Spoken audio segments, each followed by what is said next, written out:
दीपावली का त्योहार उत्साह, उमंग और नई ऊर्जा के साथ आता है। बारिश और शीत ऋतु के मध्य में दीपावली मनाई जाती है।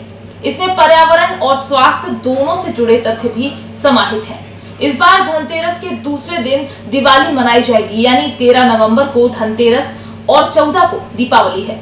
दीपोत्सव का त्योहार हमारे सामाजिक परिवेश में किस प्रकार सकारात्मक भाव लेकर आता है और इसके पीछे क्या तथ्य हैं और हम दिवाली क्यों मनाते हैं, रेड 9 न्यूज के विशेष संवाददाता कमलेश्वर सिंह सिसोदिया ने संस्कृत एवं समस्त सनातन संस्कृति के जानकार पूर्व संयुक्त संचालक शिक्षा के पांडे से इस बारे में चर्चा की।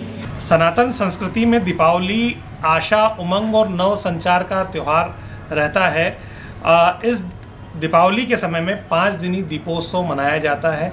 हमारे साथ इस समय संयुक्त संचालक शिक्षा रहे के पांडे जी मौजूद हैं। हम उनसे जानेंगे कि इस दीपावली का क्या महत्व है और 5 दिनी दीपोत्सव में क्या किया जाता है। आप बहुत अच्छे ज्योतिषाचार्य भी हैं। सर, स्वागत है आपका। दीपोत्सव का क्या महत्व है सनातन संस्कृति में? दीपोत्सव हमारी सनातन संस्कृति में अत्यंत महत्वपूर्ण पहल है और ये दीपोत्सव कायदे से दिवाली के समय चालू होता है, धनतेरस से लेकर और पूर्णिमा तक चलता है। मतलब 1 महीने तक दीप जलाना। दीप जलाने से, जैसे आज आप कोरोना की स्थिति को समझे हैं, तो दीपक से बहुत सारे कीटाणु मरते हैं, बीमारियां दूर होती हैं, पर्यावरण और परिवेश शुद्ध होता है। क्योंकि इसके पहले हमारे यहाँ वर्षा ऋतु रहती है। वर्षा ऋतु के बाद यदि हम लगातार दीपक जलाएंगे घर पर, घर के बाहर, तुलसी के सामने, तो उस दीप से स्वास्थ्य भी आएगा, समृद्धि भी आएगी और जितने भी सकारात्मक चीज़ें हो सकती हैं वो सब प्राप्त होगी। 5 दिनी उत्सव है, तो इसमें किस प्रकार से धनतेरस से 5 दिनी में एकादशी से वैसे चालू होता है और धनतेरस प्रमुख त्यौहार है क्योंकि इस दिन धन्वंतरी त्रयोदशी है। और धन्वंतरी, अभी जो आयुर्वेद की बात हुई अपनी, तो आयुर्वेद और आरोग्य के जनक भगवान धन्वंतरी हैं, तो उनकी उपासना करना। क्योंकि इसके पहले हमारी जो वर्षा ऋतु थी ये बीमारी का कारक थी, तो हम धन्वंतरी में आरोग्य के देवता की उपासना करेंगे और वहाँ से हम ये 5 दिन का दीप पर्व, लक्ष्मी दीप पर्व चालू करेंगे। धन्वंतरी त्रयोदशी, उसके बाद नरक चतुर्दशी, नरकासुर का संहार किया था भगवान ने। उसके बाद दीपावली, लक्ष्मी जी का पूजन, और उस समय समुद्र मंथन का यदि आपको मालूम हो कथा, तो समुद्र मंथन में धन्वंतरी जो उत्पन्न हुए, तो समुद्र मंथन में लक्ष्मी जी उत्पन्न हुई, तो समुद्र से ये सब जुड़ी हुई चीज़ें थीं और उसी प्रकार का पर्व चला। तो धन्वंतरी त्रयोदशी, नरक चतुर्दशी, दीप या दीपावली, अमावस्या, और उसके अगले दिन जो था वो इसका होता था अपने अन्नकूट, और इसको मतलब 5 दिन में लेते, भाई दूज भी लेते थे। तो अन्नकूट में मतलब गाय का पूजन और गायों के साथ समृद्धि का प्रतीक। लक्ष्मी और गाय एक ही मानी गई है और गाय का जन्म भी समुद्र मंथन से हुआ था। और इसके अगले दिन भाई दूज, और भाई दूज को यम द्वितीया के रूप में भी मनाते हैं। यमराज और उनकी जो बहन थी यमुना जी, तो वो उसको मतलब राखी बांधती थी।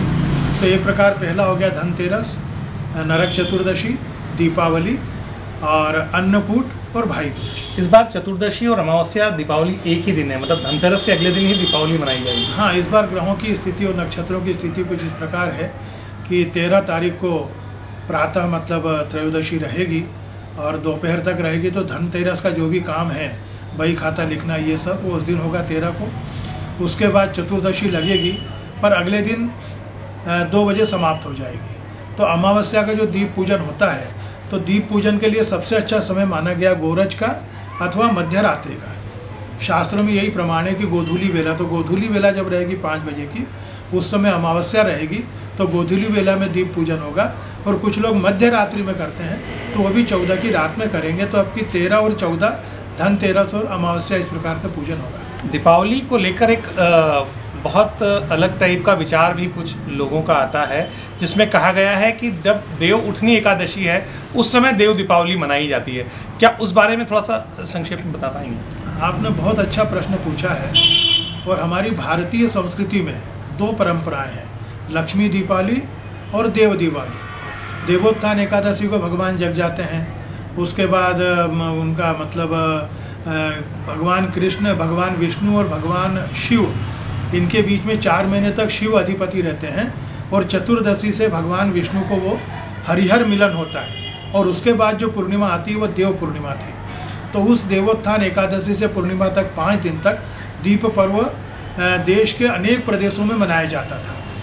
और ये लक्ष्मी दिवाली भी होती थी, दोनों पूज्य हैं, किंतु ये केवल लक्ष्मी जी की है। और इसमें लक्ष्मी में मेरा एक निवेदन सबसे कि लक्ष्मी का पूजन करें तो यासा पद्मा संस्था, पद्म पर कमल पर जो लक्ष्मी बैठी हुई है उसका पूजन करें। उलूक वाहिनी लक्ष्मी को उतना ध्यान न दें। हालांकि तांत्रिक उपासना और इसके लिए लक्ष्मी दिवाली ज़्यादा महत्वपूर्ण है, और सात्विक उपासना परिवार की उपासना के लिए देव दिवाली कार्तिक पूर्णिमा ज़्यादा महत्वपूर्ण है। और हमें लगातार ये 15-20 दिन तक दीपक और दिवाली का महत्व मानते हुए दीप पर्व मनाना चाहिए। तो पर्यावरण के शुद्धिकरण और स्वास्थ्य के लिए भी दीपावली का अपना महत्व है। महत्व इस प्रकार है कि बारिश का जो दौर रहता है उसमें जो अनावश्यक कीड़े मच्छर और बाकी पनपते हैं, तो इनका दीपक की रोशनी से जो नाश होता है वह स्वास्थ्य के लिए लाभदायक होता है। ये दिवाली आपके और हम सब के लिए शुभ हो। कैमरा पर्सन रितेश के साथ कमलेश्वर सिंह, रेड 9 न्यूज़ इंदौर। ताज़ा जानकारी और अपडेट्स के लिए देखते रहिए रेड 9 न्यूज़। नमस्कार।